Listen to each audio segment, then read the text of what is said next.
ਪੁਕਾਰ ਟੀਵੀ ਤੇ ਅੱਜ ਐਤਵਾਰ 4 ਅਪ੍ਰੈਲ 2021 22 ਚੇਤ ਨਾਨਕਸ਼ਾਹੀ ਸੰਮਤ 553 ਬਾਅਦ ਦੁਪਹਿਰ ਖਬਰਾਂ ਦੇ ਸਿਲਸਿਲੇ ਵਿੱਚ ਸਵਾਗਤ।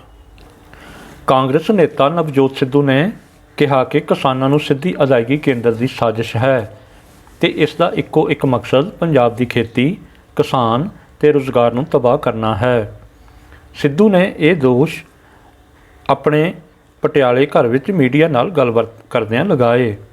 ਉਹਨਾਂ ਕਿਹਾ ਕਿ ਕੇਂਦਰੀ ਖੁਰਾਕ ਮੰਤਰੀ ਪੀਯੂਸ਼ ਗੋਇਲ ਝੂਠਾ ਹੈ ਤੇ ਜੇ ਪੰਜਾਬ ਦੇ ਮੁੱਖ ਮੰਤਰੀ ਕੈਪਟਨ ਅਮਰਿੰਦਰ ਸਿੰਘ ਨੂੰ ਉਸ ਵੱਲੋਂ ਲਿਖੀ MSP ਦੀ ਆਨਲਾਈਨ ਅਦਾਇਗੀ ਬਾਰੇ ਚਿੱਠੀ ਨੂੰ ਲਾਗੂ ਕਰ ਦਿੱਤਾ ਜਾਂਦਾ ਤਾਂ ਇਸ ਦਾ ਸਭ ਤੋਂ ਵੱਧ ਨੁਕਸਾਨ ਛੋਟੀ ਕਿਸਾਨੀ ਨੂੰ ਹੋਣਾ ਸੀ। ਸੋਮਵਾਰ ਨੂੰ ਪੂਰੇ ਦੇਸ਼ 'ਚ FCI ਦੇ ਦਫ਼ਤਰਾਂ ਦੇ ਘਿਰਾਓ ਕਰਨ ਦੇ ਸੰਯੁਕਤ ਮੋਰਚੇ ਦੇ ਸੱਦੇ ਤੇ ਭਾਰਤੀ ਕਿਸਾਨ ਯੂਨੀਅਨ ਏਕਤਾ ਉਕਰਾਹਾਂ ਵੱਲੋਂ ਸਾਰੀਆਂ ਤਿਆਰੀਆਂ ਮੁਕੰਮਲ ਕਰ ਲਈਆਂ ਗਈਆਂ ਹਨ।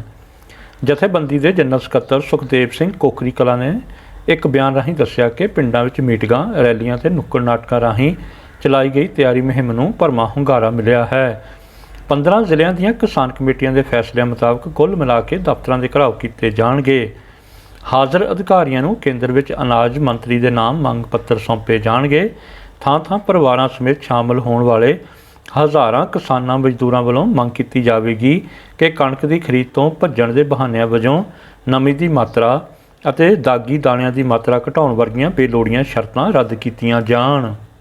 ਕਿਸਾਨਾਂ ਨੂੰ ਜ਼ਮੀਨਾਂ ਦੀਆਂ ਫਰਦਾਂ ਪੇਸ਼ ਕਰਨ ਦੇ ਹੁਕਮ ਅਤੇ ਇਹਨਾਂ ਮੁਤਾਬਕ ਸਿਰਫ ਓਨੀ ਹੀ ਕਣਕ ਖਰੀਦਣ ਦਾ ਕਿਸਾਨ ਮਾਰੂ ਫੈਸਲਾ ਵੀ ਵਾਪਸ ਲਿਆ ਜਾਵੇ।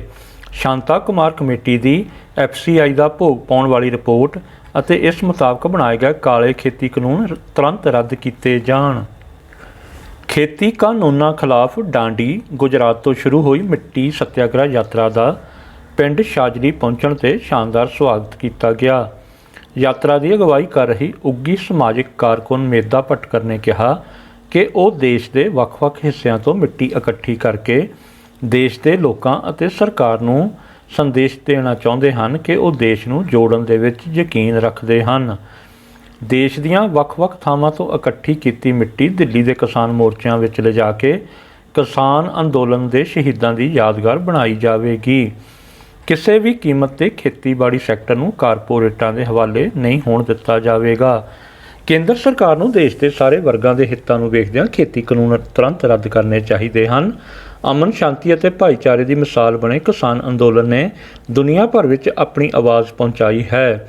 ਸੰਯੁਕਤ ਕਿਸਾਨ ਮੋਰਚਾ ਦੇ ਆਗੂ ਡਾਕਟਰ ਸੁਨੀਲਮ ਨੇ ਪੰਜਾਬ ਦੇ ਕਿਸਾਨਾਂ ਵੱਲੋਂ ਦੇਸ਼ ਵਿਆਪੀ ਅੰਦੋਲਨ 'ਚ ਨਿਭਾਈ ਭੂਮਿਕਾ ਦੀ ਸ਼ਲਾਘਾ ਕੀਤੀ।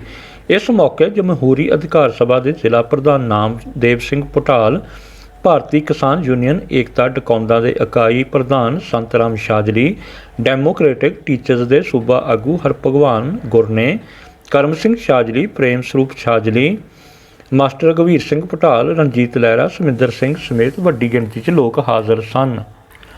ਸਰਹਾਲੀ ਕਲਾਂ ਤੋਂ ਖਬਰ ਹੈ ਕਿ ਕਿਸਾਨ ਸੰਘਰਸ਼ ਕਮੇਟੀ ਪੰਜਾਬ ਦੀ ਅਗਵਾਈ ਹੇਠ ਕਿਸਾਨ ਔਰਤਾਂ ਦਾ ਵਿਸ਼ਾਲ ਇਕੱਠ ਇੱਕ ਸਥਾਨਕ ਫਾਰਮ ਵਿੱਚ ਹੋਇਆ। ਇਕੱਠ ਦੀ ਪ੍ਰਧਾਨਗੀ ਸਰਬਜੀਤ ਕੌਰ ਬਰੇਹਾ ਪੁਰਾਣਾ, ਬਲਜੀਤ ਕੌਰ ਆਨੰਦਪੁਰ, ਧੀਰ ਕੌਰ ਕੋਟਲਾ, ਰਾਜਵੀਰ ਕੌਰ ਕਲਸੀਆਂ ਕਲਾਂ, ਗੁਰਮੀਤ ਕੌਰ ਹੋਰਾਂ ਦੀ ਪ੍ਰਧਾਨਗੀ ਮੰਡਲ ਨੇ ਕੀਤੀ।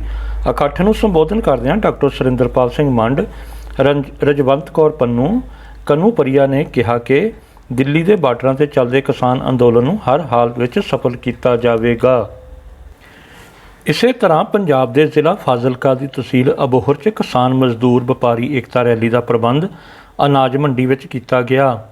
ਉਕਤ ਰੈਲੀ 'ਚ ਜਿੱਥੇ ਵੱਡੀ ਗਿਣਤੀ 'ਚ ਵੱਖ-ਵੱਖ ਪਿੰਡਾਂ ਤੋਂ ਮਰਦ ਤੇ ਮਹਿਲਾਵਾਂ ਪਹੁੰਚੇ, ਉੱਥੇ ਆੜ੍ਹਤੀ ਵਰਗ ਤੇ ਕਿਸਾਨਾਂ ਨਾਲ ਜੁੜੇ ਹੋਰ ਵਰਗਾਂ ਦੇ ਲੋਕ ਇੱਥੇ ਵੱਡੀ ਗਿਣਤੀ ਵਿੱਚ ਹਾਜ਼ਰ ਹੋਏ। ਸੰਯੁਕਤ ਕਿਸਾਨ ਮੋਰਚਾ ਦੇ ਨੇਤਾ ਬਲਬੀਰ ਸਿੰਘ ਰਾਜੇਵਾਲ, ਜੋਗਿੰਦਰ ਸਿੰਘ ਉਗਰਾਹਾਂ ਆਦਿ ਮੰਚ 'ਤੇ ਪਹੁੰਚੇ ਹੋਏ ਸਨ ਅਤੇ ਵੱਖ-ਵੱਖ ਕਿਸਾਨ ਨੇਤਾਵਾਂ ਵੱਲੋਂ ਸੰਬੋਧਨ ਕੀਤਾ ਜਾ ਰਿਹਾ ਸੀ। ਹੁਸ਼ਿਆਰਪੁਰ ਤੋਂ ਖਬਰ ਹੈ ਕਿ ਕੇਂਦਰੀ ਰਾਜ ਮੰਤਰੀ ਸੋਮ ਪ੍ਰਕਾਸ਼ ਦਾ ਕਿਸਾਨ ਜਥੇਬੰਦੀਆਂ ਵੱਲੋਂ ਜੰਮ ਕੇ ਵਿਰੋਧ ਕੀਤਾ ਗਿਆ। ਸੋਮ ਪ੍ਰਕਾਸ਼ ਸਥਾਨਕ ਸ਼ਾਸਤਰੀ ਨਗਰ ਵਿੱਚ ਸਥਿਤ ਭਾਜਪਾ ਦੇ ਦਫ਼ਤਰ ਪੁੱਜੇ ਸਨ। ਜਦੋਂ ਇਸ ਦੀ ਸੂਚਨਾ ਕਿਸਾਨ ਆਗੂ ਅਤੇ ਹੋਰਨਾਂ ਜਥੇਬੰਦੀਆਂ ਦੇ ਆਗੂਆਂ ਨੂੰ ਮਿਲੀ ਤਾਂ ਇਸ ਦੀ ਭਿਣਕ ਤੇ ਲੱਗਦੇ ਹੀ ਕਿਸਾਨ ਜਥੇਬੰਦੀਆਂ ਮੌਕੇ ਉੱਤੇ ਪਹੁੰਚ ਗਈਆਂ। ਇਸ ਦੌਰਾਨ ਉਹਨਾਂ ਵੱਲੋਂ ਕੇਂਦਰੀ ਰਾਜ ਮੰਤਰੀ ਸੋਮ ਪ੍ਰਕਾਸ਼ ਦਾ ਜ਼ੋਰਦਾਰ ਵਿਰੋਧ ਕਰਨਾ ਸ਼ੁਰੂ ਕਰ ਦਿੱਤਾ ਗਿਆ। ਕਿਸਾਨਾਂ ਵੱਲੋਂ ਮੁਰਦਾਬਾਦ ਦੇ ਨਾਅਰੇ ਲਗਾਏ ਅਤੇ ਸੋਮ ਪ੍ਰਕਾਸ਼ ਨੂੰ ਕਾਲੀਆਂ ਝੰਡੀਆਂ ਵੀ ਦਿਖਾਈਆਂ ਗਈਆਂ। ਇਸ ਮੌਕੇ ਪੁਲਿਸ ਵੱਲੋਂ ਸੁਰੱਖਿਆ ਦੇ ਲਿਹਾਜ਼ ਨਾਲ ਪਹਿਲਾਂ ਹੀ ਸਖਤ ਪ੍ਰਬੰਧ ਕੀਤੇ ਗਏ ਸਨ ਅਤੇ ਘੰਟਾ ਘਰ ਨਜ਼ਦੀਕ ਹੀ ਸਖਤ ਬੈਰੀਕੇਡਿੰਗ ਕੀਤੀ ਹੋਈ ਸੀ। ਕਿਸਾਨਾਂ ਵੱਲੋਂ ਕਈ ਵਾਰ ਪੁਲਿਸ ਨਾਲ ਧੱਕਾ ਮੁੱਕੀ ਕਰਕੇ ਅੱਗੇ ਵਧਣ ਦੀ ਕੋਸ਼ਿਸ਼ ਵੀ ਕੀਤੀ ਗਈ, ਪਰ ਪੁਲਿਸ ਵੱਲੋਂ ਕਿਸਾਨਾਂ ਨੂੰ ਅੱਗੇ ਵਧਣ ਤੋਂ ਰੋਕ ਦਿੱਤਾ ਗਿਆ। ਇਸੇ ਤਰ੍ਹਾਂ ਭਾਜਪਾ ਦੇ ਕੌਮੀ ਬੁਲਾਰੇ ਇਕਬਾਲ ਸਿੰਘ ਲਾਲਪੁਰਾ ਅਤੇ ਜ਼ਿਲ੍ਹਾ ਪ੍ਰਧਾਨ ਜਤਿੰਦਰ ਸਿੰਘ ਅਠਵਾਲ ਮੀਟਿੰਗ ਕਰਨ ਲਈ ਰੋਪੜ ਦੇ ਵਾਲਮੀਕ ਆਸ਼ਰਮ ਪਹੁੰਚੇ ਤਾਂ ਕਿਸਾਨ ਆਗੂ ਇਕੱਠੇ ਹੋ ਗਏ ਅਤੇ ਉਹਨਾਂ ਦਾ ਵਿਰੋਧ ਕੀਤਾ। ਕਿਸਾਨ ਆਗੂਆਂ ਨੇ ਭਾਜਪਾ ਦੇ ਆਗੂਆਂ 'ਤੇ ਦੋਸ਼ ਲਾਇਆ ਕਿ ਭਾਜਪਾ ਦੇ ਆਗੂ ਜਾਣਬੁੱਝ ਕੇ ਪੰਜਾਬ ਦਾ ਮਾਹੌਲ ਖਰਾਬ ਕਰਨਾ ਚਾਹੁੰਦੇ ਹਨ। ਕਿਸਾਨ ਅੰਦੋਲਨ ਦੇ ਚੱਲਦਿਆਂ ਪੰਜਾਬ ਵਿੱਚ ਆਪਸੀ ਭਾਈਚਾਰਾ ਮਜ਼ਬੂਤ ਹੋ ਰਿਹਾ ਹੈ, ਪਰ ਭਾਜਪਾ ਆਗੂ ਇਸ ਭਾਈਚਾਰਕ ਸਾਂਝ ਨੂੰ ਤੋੜਨਾ ਚਾਹੁੰਦੇ ਹਨ। ਉਹਨਾਂ ਕਿਹਾ ਕਿ ਭਾਜਪਾ ਆਗੂਆਂ ਦਾ ਵਾਲਮੀਕ ਆਸ਼ਰਮ ਵਿੱਚ ਪ੍ਰੋਗਰਾਮ ਕਰਨਾ ਇੱਕ ਸੋਚੀ ਸਮਝੀ ਰਾਜਨੀਤੀ ਦਾ ਹਿੱਸਾ ਹੈ, ਕਿਉਂਕਿ ਇਹ ਚਾਹੁੰਦੇ ਹਨ ਕਿ ਅਜਿਹੇ ਪ੍ਰੋਗਰਾਮ ਕਰਕੇ ਵਿਰੋਧ ਪ੍ਰਦਰਸ਼ਨ ਕਿਸਾਨ ਬਨਾਮ ਦਲਿਤ ਬਣਾਇਆ ਜਾ ਸਕੇ। ਕਿਸਾਨ ਆਗੂਆਂ ਵੱਲੋਂ ਦਲਿਤ ਭਾਈਚਾਰੇ ਅਤੇ ਕਿਰਤੀ ਮਜ਼ਦੂਰਾਂ ਨੂੰ ਬੇਨਤੀ ਕੀਤੀ ਗਈ ਕਿ ਉਹ ਕਿਸਾਨ ਅੰਦੋਲਨ ਦਾ ਸਮਰਥਨ ਕਰਨ ਅਤੇ ਇਸ ਗੱਲ ਨੂੰ ਸਮਝਣ ਕਿ ਸਿਆਸੀ ਲੋਕ ਆਪਸੀ ਭਾਈਚਾਰਕ ਸਾਂਝ ਨੂੰ ਤੋੜਨਾ ਚਾਹੁੰਦੇ ਹਨ। ਇਹ ਕਾਲੇ ਕਾਨੂੰਨ ਕੇਵਲ ਕਿਸਾਨਾਂ ਲਈ ਖਤਰਨਾਕ ਨਹੀਂ, ਬਲਕਿ ਹਰੇਕ ਵਰਗ ਦੇ ਲੋਕਾਂ ਲਈ ਖਤਰਨਾਕ ਹਨ। ਸ਼੍ਰੋਮਣੀ ਅਕਾਲੀ ਦਲ ਡੈਮੋਕ੍ਰੈਟਿਕ ਵੱਲੋਂ ਸੰਗਰੂਰ ਵਿਖੇ ਇੱਕ ਇਕੱਠ ਕੀਤਾ ਗਿਆ। ਕਿਸਾਨ ਸੰਘਰਸ਼ ਦੀ ਸਫਲਤਾ ਲਈ ਕੀਤੀ ਅਰਦਾਸ ਉਪਰੰਤ ਵਿਸ਼ਾਲ ਇਕੱਠ ਨੂੰ ਸੰਬੋਧਨ ਕਰਦਿਆਂ ਸ਼੍ਰੋਮਣੀ ਅਕਾਲੀ ਡੈਮੋਕ੍ਰੇਟਰ ਦੇ ਪ੍ਰਧਾਨ ਸੁਖਦੇਵ ਸਿੰਘ ਢੀਂਡਸਾ ਨੇ ਪੰਜਾਬ ਦੇ ਪੰਥ ਹਥਿਆਸ਼ੀਆਂ ਨੂੰ ਪੰਜਾਬ ਦੇ ਹਿੱਤਾਂ ਲਈ ਸਾਂਝਾ ਮੁਹਾਜ਼ ਉਸਾਰਨ ਦਾ ਸੱਦਾ ਦਿੱਤਾ। ਢੀਂਡਸਾ ਨੇ ਕਿਹਾ ਕਿ ਬਾਦਲ ਪਰਿਵਾਰ ਦੀ ਅਗਵਾਈ ਵਾਲੇ ਬਾਦਲ ਦਲ ਨੂੰ ਦੇਸ਼ ਭਰ ਅੰਦਰ ਰੋਹ ਤੇ ਰੋਸ ਭਰੇ ਢੰਗ ਨਾਲ ਦੇਖਿਆ ਜਾ ਰਿਹਾ ਹੈ, ਕਿਉਂਕਿ ਬਾਦਲ ਪਰਿਵਾਰ ਨੇ ਪੰਥ ਤੇ ਪੰਜਾਬ ਨਾਲ ਵੱਡਾ ਧਰੋਹ ਕੀਤਾ ਹੈ। ਪੰਥਕ ਏਜੰਡਿਆਂ ਤੋਂ ਪਾਸਾ ਵੱਟ ਕੇ ਸੁਖਬੀਰ ਬਾਦਲ ਨੇ ਕੌਮ ਦੀ ਜ਼ਬਰਦਸਤ ਤਾਕਤ ਨੂੰ ਬੇਹੱਦ ਕਮਜ਼ੋਰ ਕਰ ਦਿੱਤਾ ਹੈ। ਢੀਂਡਸਾ ਨੇ ਜੋਸ਼ ਭਰੇ ਲਹਿਜੇ ਵਿੱਚ ਕਿਹਾ ਕਿ ਉਹ ਸੰਗਤ ਨਾਲ ਵਾਅਦਾ ਕਰਦੇ ਹਨ ਕਿ ਜਦ ਤੱਕ ਜਿਉਂਦਾ ਰਹਾਂਗਾ ਬਾਦਲਾਂ ਨਾਲ ਸਮਝੌਤਾ ਨਹੀਂ ਕਰਾਂਗਾ। ਕਾਂਗਰਸ ਪਾਰਟੀ ਦੀ ਤਿੱਖੀ ਆਲੋਚਨਾ ਕਰਦਿਆਂ ਢੀਂਡਸਾ ਨੇ ਕਿਹਾ ਕਿ ਕੈਪਟਨ ਅਮਰਿੰਦਰ ਸਿੰਘ ਸਰਕਾਰ ਦੀ ਕਾਰਗੁਜ਼ਾਰੀ ਫੇਲ ਸਾਬਤ ਹੋਈ ਹੈ। ਰਾਜ ਦਾ ਹਰ ਵਰਗ ਸੜਕਾਂ ਦੇ ਉੱਪਰ ਹੈ। ਉਹਨਾਂ ਕਿਹਾ ਕਿ ਸ੍ਰੀ ਗੁਰੂ ਗ੍ਰੰਥ ਸਾਹਿਬ ਜੀ ਦੀ ਬੇਅਦਬੀ ਦੀਆਂ ਘਟਨਾਵਾਂ ਦੇ ਅਸਲ ਦੋਸ਼ੀਆਂ ਨੂੰ ਅਜੇ ਤੱਕ ਛੋਹਿਆ ਵੀ ਨਹੀਂ ਗਿਆ ਹੈ। ਸਾਬਕਾ ਮੰਤਰੀ ਤੇ ਵਿਧਾਇਕ ਪਰਮਿੰਦਰ ਸਿੰਘ ਢੀਂਡਸਾ ਨੇ ਅਮਰਿੰਦਰ ਸਿੰਘ ਤੇ ਸੁਖਬੀਰ ਸਿੰਘ ਬਾਦਲ ਉੱਪਰ ਝੂਠ ਦੀ ਰਾਜਨੀਤੀ ਕਰਨ ਦਾ ਦੋਸ਼ ਲਾਉਂਦਿਆਂ ਕਿਹਾ ਕਿ ਮਾਰਕੇਬਾਜ਼ੀ ਵਾਲੀਆਂ ਤਕਰੀਰਾਂ ਨੂੰ ਹੁਣ ਲੋਕ ਜਾਣ ਚੁੱਕੇ ਹਨ। ਇਕੱਠ ਵਿੱਚ ਬਾਦਲ ਭਜਾਓ, ਅਕਾਲੀ ਦਲ ਬਚਾਓ, ਕਾਂਗਰਸ ਭਜਾਓ, ਪੰਜਾਬ ਬਚਾਓ ਦੇ ਨਾਅਰੇ ਗੂੰਜਦੇ ਰਹੇ।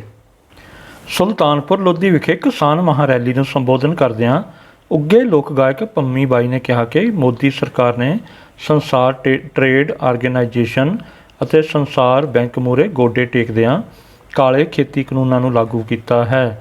ਮੋਦੀ ਸਰਕਾਰ ਨੇ ਸੰਸਾਰ ਬੈਂਕ ਤੋਂ ਅਰਬਾਂ ਖਰਬਾਂ ਰੁਪਏ ਕਰਜ਼ਾ ਲਿਆ ਹੋਇਆ ਹੈ। ਦਿੱਲੀ ਸਿੱਖ ਗੁਰਦੁਆਰਾ ਪ੍ਰਬੰਧਕ ਕਮੇਟੀ ਦੇ ਪ੍ਰਧਾਨ ਸਰਦਾਰ ਮਨਜਿੰਦਰ ਸਿੰਘ ਸਿਰਸਾ ਨੇ ਕੇਂਦਰ ਸਰਕਾਰ ਵੱਲੋਂ ਇਤਿਹਾਸਕ ਗੁਰਦੁਆਰਾ ਸੀਸਗੰਜ ਸਾਹਿਬ ਅੱਗੇ ਸ੍ਰੀ ਗੁਰੂ ਤੇਗ ਬਹਾਦਰ ਸਾਹਿਬ ਜੀ ਦਾ ਬੁੱਤ ਲਾਉਣ ਦੀ ਤਜਵੀਜ਼ ਦਾ ਜ਼ੋਰਦਾਰ ਵਿਰੋਧ ਕੀਤਾ ਤੇ ਐਲਾਨ ਕੀਤਾ ਕਿ ਦਿੱਲੀ ਕਮੇਟੀ ਦੀ ਮੌਜੂਦਾ ਟੀਮ ਅਜਿਹਾ ਬੁੱਤ ਕਦੇ ਨਹੀਂ ਲੱਗਣ ਦੇਵੇਗੀ। ਪ੍ਰਧਾਨ ਮੰਤਰੀ ਨੂੰ ਲਿਖੇ ਇੱਕ ਪੱਤਰ ਵਿੱਚ ਸ੍ਰੀ ਸਿਰਸਾ ਨੇ ਕਿਹਾ ਕਿ ਅਜਿਹੀ ਤਜਵੀਜ਼ ਨਾਲ ਅੱਗੇ ਵਧਣ ਦੀ ਥਾਂ ਕੇਂਦਰ ਸਰਕਾਰ ਨੂੰ ਪਹਿਲਾਂ ਦਿੱਲੀ ਵਿੱਚ ਇਤਿਹਾਸਕ ਗੁਰਦੁਆਰਾ ਸਾਹਿਬਾਨ ਦਾ ਪ੍ਰਬੰਧ ਸੰਭਾਲ ਲਈ ਦਿੱਲੀ ਗੁਰਦੁਆਰਾ ਕਮੇਟੀ ਤੋਂ ਪ੍ਰਵਾਨਗੀ ਲੈਣੀ ਚਾਹੀਦੀ ਸੀ। ਉਹਨਾਂ ਕਿਹਾ ਕਿ ਗੁਰਦੁਆਰਾ ਸੀਸਗੰਜ ਸਾਹਿਬ ਦੀ ਬਹੁਤ ਜ਼ਿਆਦਾ ਮਹੱਤਤਾ ਹੈ ਤੇ ਇਹ ਸਿੱਖਾਂ ਲਈ ਬਹੁਤ ਪਵਿੱਤਰ ਅਸਥਾਨ ਹੈ, ਕਿਉਂਕਿ ਸ੍ਰੀ ਗੁਰੂ ਤੇਗ ਬਹਾਦਰ ਸਾਹਿਬ ਜੀ ਨੇ ਮਨੁੱਖਤਾ, ਖਾਸ ਤੌਰ 'ਤੇ ਹਿੰਦੂ ਭਾਈਚਾਰੇ ਨੂੰ ਔਰੰਗਜ਼ੇਬ ਦੇ ਜ਼ੁਲਮਾਂ ਤੋਂ ਬਚਾਉਣ ਲਈ ਆਪਣੀ ਅਦੁੱਤੀ ਸ਼ਹਾਦਤ ਦਿੱਤੀ ਸੀ। ਇਹ ਗੱਲ ਪ੍ਰਧਾਨ ਮੰਤਰੀ ਨੇ ਖੁਦ ਪਿਛਲੇ ਸਮੇਂ ਦੌਰਾਨ ਦਿੱਲੀ ਗੁਰਦੁਆਰਾ ਕਮੇਟੀ ਵੱਲ ਆਯੋਜਿਤ ਪ੍ਰੋਗਰਾਮ ਦੌਰਾਨ ਸਵੀਕਾਰ ਕੀਤੀ ਸੀ। ਉਹਨਾਂ ਕਿਹਾ ਕਿ ਪਹਿਲਾਂ ਦਿੱਲੀ ਸਰਕਾਰ ਨੇ ਭਾਈ ਮਤੀ ਦਾਸ ਚੌਂਕ ਦੇ ਨਵੀਨੀਕਰਨ ਦੀ ਤਜਵੀਜ਼ ਤਿਆਰ ਕੀਤੀ ਸੀ, ਪਰ ਇਸ ਵਾਸਤੇ ਦਿੱਲੀ ਕਮੇਟੀ ਤੋਂ ਪ੍ਰਵਾਨਗੀ ਵੀ ਲਈ ਸੀ ਤੇ ਨਵੀਨੀਕਰਨ ਵਾਸਤੇ ਨਕਸ਼ੇ ਵੀ ਪ੍ਰਵਾਨ ਕਰਵਾਏ ਸਨ ਤੇ ਸੇਵਾ ਵੀ ਬਾਬਾ ਬਚਨ ਸਿੰਘ ਜੀ ਕਾਰ ਵਾਲਿਆਂ ਨੂੰ ਸੌਂਪੀ ਸੀ। ਦਿੱਲੀ ਕਮੇਟੀ ਦੇ ਪ੍ਰਧਾਨ ਨੇ ਕਿਹਾ ਕਿ ਗੁਰੂ ਸਾਹਿਬਾਨ ਦੇ ਬੁੱਤ ਲਾਉਣ ਦੀ ਸਿੱਖ ਧਰਮ ਵਿੱਚ ਬਿਲਕੁਲ ਮਨਾਹੀ ਹੈ ਤੇ ਸਿੱਖੀ ਦੇ ਮੂਲ ਸਿਧਾਂਤਾਂ ਦੇ ਖਿਲਾਫ ਹੈ। ਉਹਨਾਂ ਕਿਹਾ ਕਿ ਕੇਂਦਰ ਸਰਕਾਰ ਦੇ ਇਸ ਕਦਮ ਤੋਂ ਸਿੱਖ ਭਾਈਚਾਰਾ ਹੈਰਾਨ ਹੈ ਤੇ ਸਮੁੱਚੀ ਕੌਮ ਅਜਿਹੀ ਤਜਵੀਜ਼ ਦਾ ਪੁਰਜ਼ੋਰ ਵਿਰੋਧ ਕਰੇਗੀ ਤੇ ਕਿਸੇ ਵੀ ਹਾਲਤ ਵਿੱਚ ਗੁਰਦੁਆਰਾ ਸੀਸਗੰਜ ਸਾਹਿਬ ਅੱਗੇ ਬੁੱਤ ਨਹੀਂ ਲੱਗਣ ਦੇਵੇਗੀ। ਚੀਫ ਖਾਲਸਾ ਦੀਵਾਨ ਦੇ ਮੈਂਬਰਾਂ ਸੰਬੰਧੀ ਲੰਮੇ ਸਮੇਂ ਤੋਂ ਗੈਰ ਅੰਮ੍ਰਿਤਧਾਰੀ ਪਤਤ ਤੇ ਨਸ਼ਾ ਕਰਨ ਦੇ ਜੋ ਦੋਸ਼ ਲੱਗ ਰਹੇ ਸਨ, ਉਸ ਨੂੰ ਸ੍ਰੀ ਅਕਾਲ ਤਖ਼ਤ ਸਾਹਿਬ ਵਿਖੇ ਪੰਜ ਸਿੰਘ ਸਾਹਿਬਾਨ ਵੱਲੋਂ ਗੰਭੀਰਤਾ ਦੇ ਨਾਲ ਲਿਆ ਗਿਆ।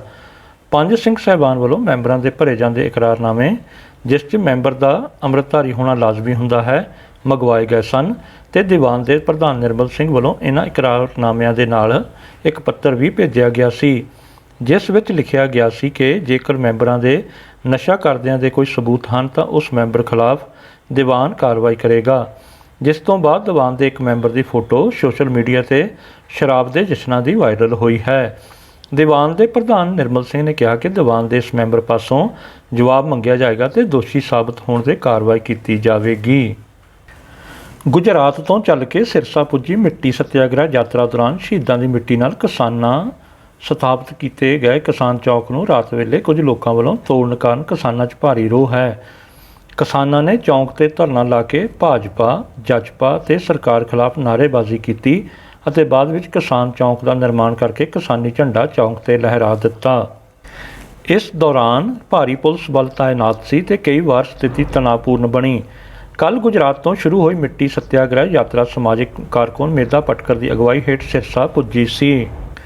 ਸੁਪਰੀਮ ਕੋਰਟ ਨੇ ਮਾਰਚ-ਅਗਸਤ 2020 ਦੌਰਾਨ ਕੋਵਿਡ-19 ਮਹਾਮਾਰੀ ਕਾਰਨ ਕਰਜ਼ੇ ਦੀ ਕਿਸ਼ਤ ਦੇ ਭੁਗਤਾਨ ਤੇ ਛੋਟ ਦੀ ਮਿਆਦ ਲਈ ਸਾਰੇ ਕਰਜ਼ ਖਾਤਿਆਂ ਤੇ ਵਿਆਜ ਮੁਆਫ ਕਰ ਦਿੱਤਾ ਹੈ। ਸੂਤਰ ਦੱਸਦੇ ਹਨ ਕਿ ਸੁਪਰੀਮ ਕੋਰਟ ਦੇ ਇਸ ਫੈਸਲੇ ਨਾਲ ਜਨਤਕ ਖੇਤਰ ਦੇ ਬੈਂਕਾਂ ਨੂੰ 1800 ਤੋਂ 2000 ਕਰੋੜ ਰੁਪਏ ਦਾ ਘਾਟਾ ਪੈ ਸਕਦਾ ਹੈ। ਅਦਾਲਤ ਨੇ ਆਪਣੇ ਫੈਸਲੇ ਵਿੱਚ 2 ਕਰੋੜ ਰੁਪਏ ਤੋਂ ਵੱਧ ਦੇ ਕਰਜ਼ਿਆਂ ਉੱਤੇ ਵਿਆਜ ਤੋਂ ਛੋਟ ਦਿੱਤੀ ਹੈ। ਇਸ ਰਾਸ਼ੀ ਤੋਂ ਘੱਟ ਦੇ ਕਰਜ਼ ਤੇ ਪਿਛਲੇ ਸਾਲ ਨਵੰਬਰ ਵਿੱਚ ਵਿਆਜ ਨੂੰ ਮਾਫ ਕੀਤਾ ਗਿਆ ਸੀ। ਕਿਸ਼ਤ ਦੇ ਭੁਗਤਾਨ ਤੇ ਛੋਟ ਦੌਰਾਨ ਵਿਆਜ ਸਮਰਥਨ ਯੋਜਨਾ ਨਾਲ ਸਰਕਾਰ ਤੇ 2020-2021 ਵਿੱਚ 5500 ਕਰੋੜ ਰੁਪਏ ਦਾ ਬੋਝ ਪਿਆ ਹੈ।